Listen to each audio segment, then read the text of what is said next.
I'm part of the Irish Maltese Circle. A lot of my friends are Irish, so it's a chance to all get together and enjoy it. This is the first for Malta, and it's 20 years since they've done a parade. They've never done one before, and you feel at home when you're in a parade like this. It's just nice to see so many Irish people together in one group, because you live in small villages and you might not ever see any other Irish person.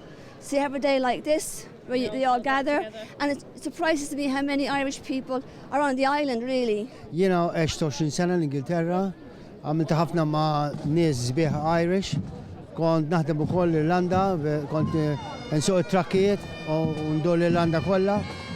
Il-mara tiegħi hija Ingliża, familjar tagħha ġej minn Ireland. It's not normally like this in Ireland, obviously, but it's nice that it's sunny. The weather is beautiful here. It's quite the opposite at home, but happy St. Patrick's Day to everybody and all my family and friends at home and up in Donegal, in Dublin, to everybody. Hope they have a great day. It's very nice, isn't it? And what a lovely day for it.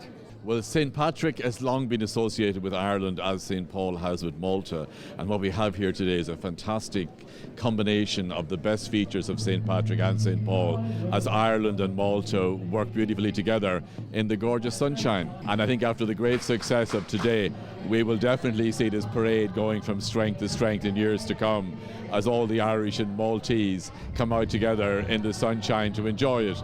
This year is an amazing year in Ireland. It's what we have is known as the Gathering, when people from all over the world come to Ireland.